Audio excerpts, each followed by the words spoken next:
हलाल करने के लिए जो वज़ा किए गए हैं उसूल शरीयत में, उन उसूलों को अपनाना होगा। सीमेंट है, लकड़ी है, अशिया है, इसमें हलाल हराम की बात ही नहीं। संस्थाएं षड्यंत्र तो नहीं रच रही, इसके पीछे कोई इकोनॉमिक कारण भी हो सकता है, जो इसके पीछे कोई षड्यंत्र रच रहा हो, उसकी जांच होनी चाहिए।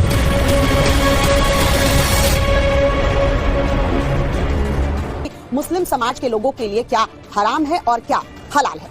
दूसरे शब्दों में अगर कहा जाए तो बताया गया है कि इंसान को एक बेहतर जीवन कैसे जीना चाहिए। हालांकि ये नियम शरीयत में बताए गए हैं, लेकिन समय के साथ साथ लोगों ने इसमें कुछ और नियम जो है वो जोड़ दिए हैं, जिस पर खुद मुस्लिम समाज के धर्म गुरुओं में मतभेद है।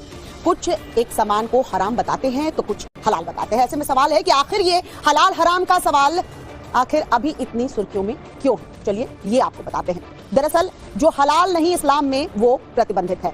इस्लाम में हलाल और हराम को कुछ हद तक परिभाषित किया गया है। इस्लाम में हलाल का अर्थ जायज, यानी जो हलाल नहीं वो इस्लाम में प्रतिबंधित है। जैसे झटके का मांस, सूअर, शराब और सूद इस्लाम में हराम माना गया है। लेकिन अनाज पर हलाल सर्टिफिकेट जारी होने से विवाद उठ खड़ा हुआ।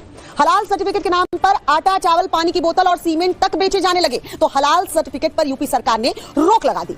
यूपी सरकार ने हलाल के नाम पर खाद्य पदार्थों के भंडारण, बिक्री पर रोक लगा दी। लेकिन इस फैसले को हलाल इंडिया प्राइवेट लिमिटेड जैसे कुछ संगठनों ने इस्लामिक रंग देते हुए सुप्रीम कोर्ट में चुनौती दे दी है।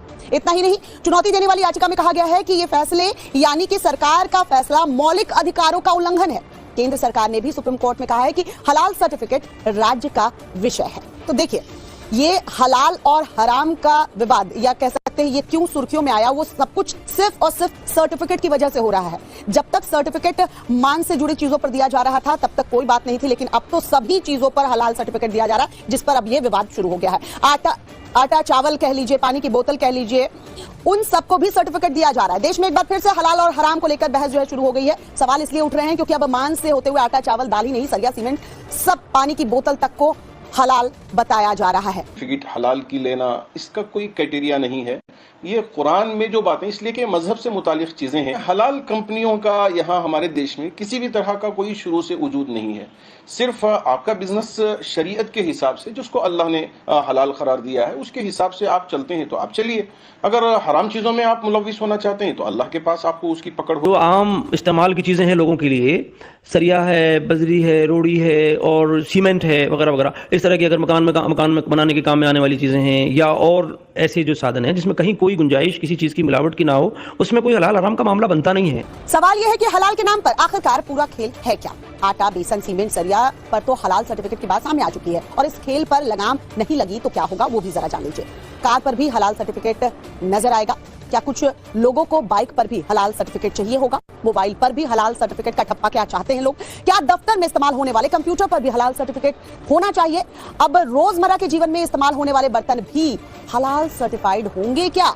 सब्जियां हो या सरकारी नौकरी, वहां भी हलाल या नॉन हलाल का मामला चलेगा? जिन किताबों को आप पढ़ते हैं, जिनसे आपके बच्चों का भविष्य संवरता है, क्या उन पर भी हलाल सर्टिफिकेट होगा? नॉन हलाल सर्टिफिकेट, हलाल सर्टिफिकेट, क्या इन सब चीजों पर लगना चाहिए? क्या पेन पेंसिल पर भी हलाल सर्टिफिकेट देखकर आप खरीदेंगे? क्या आपके बच्चों के लिए दूध भी हलाल सर्टिफाइड वाला चलेगा? ये तमाम सवाल अब उठ खड़े हुए हैं। ये सवाल हमने नहीं उठाए। दरअसल ये पूरा मामला यूपी होते हुए सुप्रीम कोर्ट तक पहुंच चुका है, और खुद ऑल इंडिया मुस्लिम जमात के मौलाना शहाबुद्दीन रजवी ने ये सवाल उठाए हैं। ये पूरा विवाद आपको बताएंगे और समझाएंगे, लेकिन फिलहाल सुनिए मौलाना साहब क्या कुछ कह रहे हैं। हलाल का जो सर्टिफिकेट है वो एक सिर्फ रुक्का दे देने से कोई चीज़ हलाल या नाजायज़ या हराम नहीं हो जाती, बल्कि जो शरई तरीका है उस शरई तरीके को अपनाने से वो चीज़ हलाल होती है। और जब तक शरई तरीका नहीं अपनाएंगे उस वक्त तक सिर्फ कागज़ के रुक्के को दे देने से वो चीज़ हलाल नहीं हो जाती है।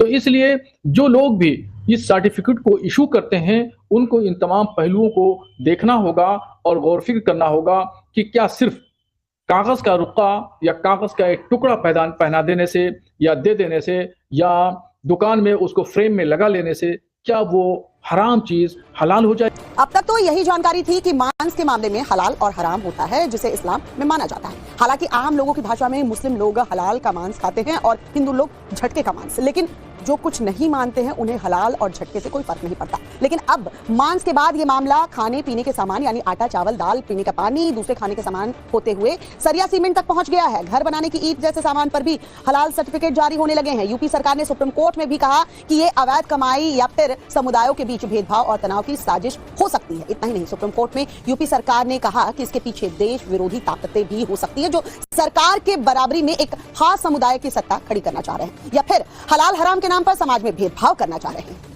मामला सुप्रीम कोर्ट में पहुंच चुका है और कोर्ट ने सबसे अपना पक्ष रखने की मांग भी की है।